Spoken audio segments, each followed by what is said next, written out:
தமிழ்நாட்டில் ஒரு ஊழல் பெருச்சாளி சனாதனம் எனும் சிங்கத்தை நான் அழித்திடுவேன் அப்படின்னு சொல்லிட்டு கோர்ட்டா போயிட்டு வந்துட்டு இருக்குது. இந்த தெருவா சுத்துன்னு சொல்லுவாங்க பார்த்தீங்களா, கல்லடிப்பட்ட நாய் தெருவா ஓடிச்சுன்ட்டு அந்த மாதிரி கோர்ட்டா ஓடிட்டு இருந்துச்சு. அங்கெல்லாம் போயிட்டு நான் வந்து சனாதனத்தை ஒழிப்பேன்னு சொல்லலை அப்படின்னு சொல்லிட்டு வக்கீல் அனுப்பி மண்டி போட்டுச்சு. இன்னைக்கு என்ன செய்யுது, சட்டசபையில வந்து சொல்லுது நான் வந்து சனாதனத்தை ஒழிப்பேன் அப்படின்ட்டு. என்ன தைரியம்?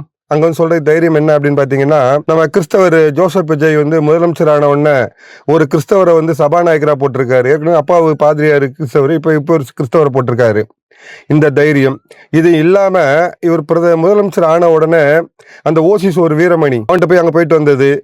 இந்த மாதிரி இந்து மத விரோதிகளை தேடி போய் சந்திச்சு வந்ததுனால, அந்த பிளாஸ்டிக் சேர் புகழ் திருமாவளவன் இவங்கெல்லாம் போய் தேடி சந்திச்சனால இந்த பெருச்சாளிக்கு தைரியம் அதிகமாயிடுச்சு.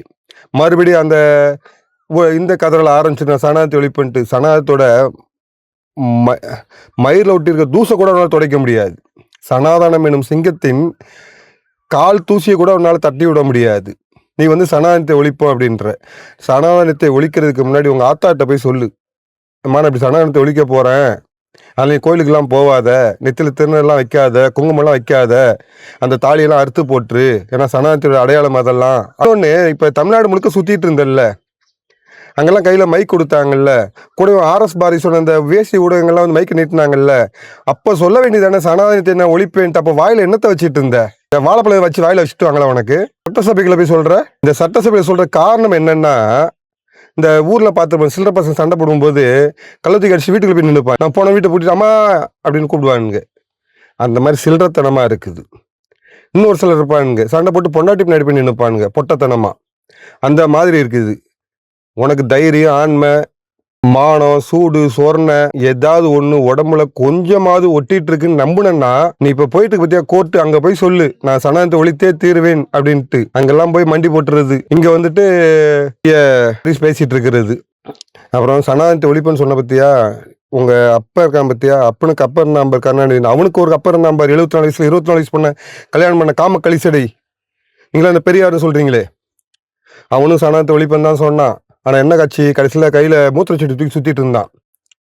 உன் அப்பனோட அப்ப புரண்டு படுத்தா புழு வந்துச்சு அப்படின்னு சொன்னாங்க, ஊடகத்துல எல்லாம் சொல்லிட்டு இருந்தாங்க. புழுத்து செத்து போனா அப்படின்னு சொன்னாங்க. அவங்களும் சனாதனத்தை ஒழிக்குன்னு சொன்னவங்க தான். நீ எந்த முதலீட்டு காசு வாங்கிட்டு சனாதனத்தை ஒழிப்புன்றியோ அதே ஓனர்ட்ட தான் அவங்களும் வந்து வாங்கிட்டு வந்து சொல்லிட்டு இருந்தாங்க நான் சனாதனத்தை ஒழிப்போம் அப்படின்ட்டு. அவங்களாலேயே ஒரு இதையும் பிடுங்க முடியல. நீ பிடுங்கிற போறியா? அடுத்து தேர்தல் வரணும், நாடாளுமன்றத்துக்கு வரணும், அடுத்து சட்டசபைக்கு இங்கதான் காலில் உள்ள வரணும். இந்த இந்துக்கள் காலில் தான் வந்து உளுந்து ஓட்டு கேட்கணும், சரியா? ஏன்னா கிறிஸ்தவ முஸ்லீம் வச்சு மொத்தமா சொறி வச்சு அனுப்பிட்டானுங்க, ஜோசப் விஜய் மேல அனுப்பியிருக்கானுங்க. இனிமேல் நீங்க தான் வந்தாகணும். அதில் சனாதனத்தை ஒழிப்புன்னு ஆசைப்பட்டேன்னா உங்க ஆத்தாட்ட இருந்து ஃபர்ஸ்ட் தொடங்கு. உன் பொண்டாட்டி, உன் பொண்ணு, மருமக அங்க முடிச்சுட்டு அப்புறம் இங்க வா, சனாதனத்தை ஒழிக்கிறேன். வாங்கின காசுக்கு மேல கூவாதீங்கடா. அதான் ஆப்பு சொறி வச்சுட்டாங்கல்ல, அமுக்கிட்டு உட்காந்துருங்க.